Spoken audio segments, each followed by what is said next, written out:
আজকে আমি তোমাদের দেখাবো বাঁকড়া দক্ষিণপাড়া রেড স্টার ক্লাবের most biggest volleyball tournament season 3 in 2025, যেটার উদ্বোধন অনুষ্ঠানটা ছিল একদম ক্রেজি গাইস, ক্রেজি। যেমন lighting show, DJ plus dance, তোমাদের ভালোবাসা প্লাস ওয়েবদার বাইক স্ট্যান্ড। ধৈর্যহারা হইও না গাইস, ধৈর্যহারা না হয়ে ভিডিওটা পুরোটা দেখতে থাকো, আরো অনেক কিছু আছে গাইস।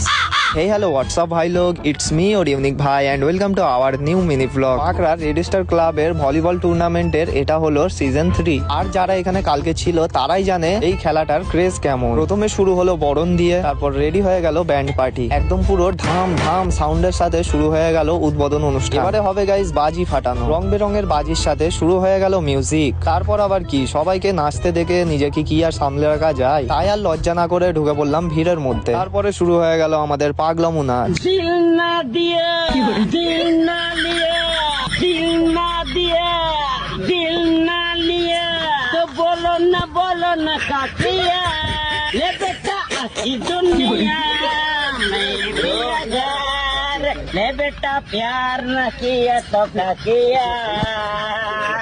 এবারে হবে সোয়েবদার বাইক স্ট্যান্ড। এই যা কিছু না গাইস, হার কে জিতনে वाले को बाजीगर कहते हैं। সোয়েবদা ফের হবে, আমরা তোমার সাথে আছি। এই তো সোয়েবদা, বাহ বাহ, চালিয়ে যাও সোয়েবদা, চালিয়ে যাও। ও সোয়েবদা কি দেখালে, একদম ক্রেজি গাইস, একদম ক্রেজি। জায়গাটা একটু ছোট হওয়ার কারণে বেশিক্ষণ বাইক স্ট্যান্ড হলো না, তাহলে আরো কিছু স্ট্যান্ড দেখাতে পারতো। সোয়েবদা একজন প্রফেশনাল, তাই জন্য এগুলো তার বা হাতের খেল। তবে অন্য কেউ এটাকে ট্রাই করতে যাবে না, তাহলে কোথায় যে কাটবে আর কোন হাড্ডি যে ভাঙবে তার ঠিক থাকবে না। এটাই হলো এই ভিডিওর ডিসক্লেইমার। যাই হোক গাইস, এখানকার ক্রেজটা ছিল এক কথায় অসাধারণ। বাঁকড়া দক্ষিণপাড়া রেড স্টার ক্লাবের সকল সদস্যদের জানাই ধন্যবাদ এত সুন্দর একটা খেলা আমাদের উপহার দেওয়ার জন্য। Thank you all, thank you সবাইকে।